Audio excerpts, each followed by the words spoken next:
ಸಿಗಳಾಗಿವೆ. ಇದು ಸಕಾರಾತ್ಮಕ ಸ್ಟೇಟ್ಮೆಂಟ್ ಐತೋ ನಕಾರಾತ್ಮಕ ಐತೋ? ಸಕಾರಾತ್ಮಕ. ತೀರ್ಮಾನ ಏನು ಬರ್ಬೇಕು ನಿಮಗೆ? ಏನ ಬರಲಿ ಸಕಾರಾತ್ಮಕವಾಗಿನೇ ಇರಬೇಕು. ಆಯ್ತಾ? ತೀರ್ಮಾನದಲ್ಲಿ ನೋಡಿ ಒಂದನೇದು ಎರಡನೇದು ಅಂತ ಹೇಳಿ ತೀರ್ಮಾನ ಮಾಡಿರ್ತಾರೆ. ತೀರ್ಮಾನದಲ್ಲಿ ಒಟ್ಟು ಏನು ಬರಬಾರ್ದು ನೋಡಿ, ಎಲ್ಲ ಬಿಗಳು ಸಿಗಳಾಗಿಲ್ಲ. ಎಲ್ಲ ಬಿಗಳು ಸಿಗಳಾಗಿಲ್ಲ. ನೆಕ್ಸ್ಟ್, ಕೆಲವು ಸಿಗಳು ಎಗಳಾಗಿಲ್ಲ. ಇವೆರಡೇನು ಸ್ಟೇಟ್ಮೆಂಟ್, ಇವೆರಡು ಹೇಳಿಕೆನಾ?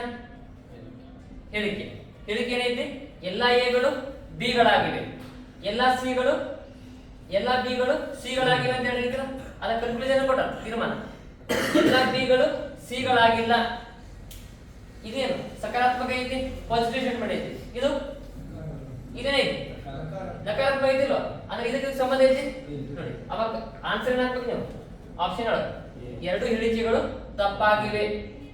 ಇದು ಪಾಸಿಟಿವ್, ಇದು ನೆಗೆಟಿವ್ ಇದ್ರೆ ಏನಾಗಬೇಕು? ಎರಡು ಹೇಳಿಕೆ ತಪ್ಪಾಗಿವೆ. ಇದು ಮೊದಲು ಬೇಸಿಕ್ ಗೊತ್ತಿರಬೇಕು. ಅದಾದ್ಮೇಲೆ ಆಲ್ ಕೆಲವು ಯಾವುದಕ್ಕೆ ಸಂಬಂಧ ಏನಂತ ತಿಳಿದಿರ್ಬೇಕು. ಬೇಸಿಕ್ ಇದೇ ಬಗ್ಗೆ ಮಾಡ್ಕೋತ ಕೊಡೋದಿಲ್ಲ. ಇಲ್ಲಿ ಆಲ್ ಐತಿ, ಇದನ್ನು ಎಲ್ಲ ಐತಿ, ಇಲ್ಲಿ ಎಲ್ಲನೂ ಕೊಟ್ಟ ಕೆಲವು ಕೊಟ್ಟ ಮಾಡ್ಕೋತ ಹೋಗೋದಲ್ಲ.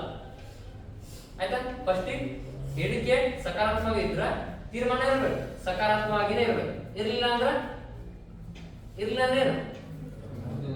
ಆನ್ಸರ್ ತಪ್ಪಾಗಿದೆ ಅಂತ. ಆಯ್ತಾ? ಗೊತ್ತಿದೆ ಬರ್ಬಾರ್ದು.